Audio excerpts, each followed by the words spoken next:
বলেন, কৃষ্টি ও সংস্কৃতি ছাড়া সমাজ চলতে পারে না। আমাদের কৃষ্টি ও সংস্কৃতির একটি গৌরবময় ঐতিহ্য রয়েছে। মেলার উদ্বোধনী অনুষ্ঠানে উপস্থিত ছিলেন গোমতী জেলা পরিষদের ভারপ্রাপ্ত সভাধিপতি দেবল দেবরায়, উদয়পুর পুর পরিষদের চেয়ারপারসন শীতল চন্দ্র মজুমদার, উদয়পুর মহকুমা শাসক ত্রিদীপ সরকার, মহাদেব বাড়ি উন্নয়ন কমিটির সম্পাদক রতনলাল সাহা সহ অন্যান্য জনপ্রতিনিধি ও বিশিষ্ট ব্যক্তিবর্গ।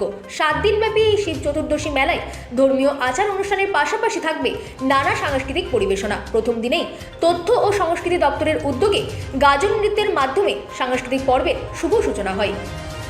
Bureau report, রাতদিন news network. শহরেরও সীমারেখা নির্দিষ্ট ছিল, যোগাযোগ ব্যবস্থা থেকে শুরু করে সেখানে কারণে সেখানে কিন্তু শহর হলো যে বর্তমান শহরের মতো সব কিছু পাওয়া যায় এরকম ব্যবস্থা ছিল না। আজকে যদি যারা সারা রাজ্যের খবর রাখেন,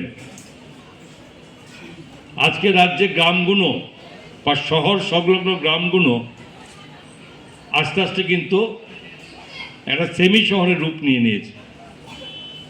সেখানে অনেক কিছু পাওয়া যায়। তা মানুষ, যে গ্রামীণ মানুষ যারা আগে, আমি মহারানীর কথাই বলি, কাছাকাছি মাতাবাড়ি অঞ্চলের কথা বলি, আমি এনে মুড়াপাড়া থেকে শুরু করে এই দুধপুষ্কুন এরিয়ারে যদি কথা বলি, তাহলে সেই সমস্ত লোক কিন্তু এক চেটে এই মেলাতে সবাই অংশগ্রহণ করতো। কেননা মেলাতে একসঙ্গে আসা, বাবা মহাদেবের প্রণাম করা এই পুণ্য দিনে, শিবরাত্রি এই পুণ্য দিনে, এবং সেই সঙ্গে মেলাতে একটা অংশগ্রহণ করে ছেলে মেয়ে বাচ্চা ছোট ছোট শিশুদের নিয়ে এটার আলাদা একটা পরিবেশ আমরা উপলব্ধি করতাম।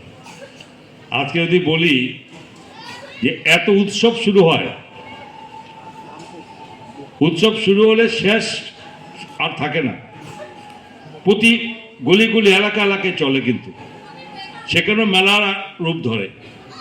কিছুদিন আগে রামঠাকুর আশ্রমে আপনারা জানেন সেখানে হয়েছে, বহু মানুষ এবং সেখানে উপস্থিত ছিল, সেখানেও মেলার পরিবেশ তৈরি হয়েছে।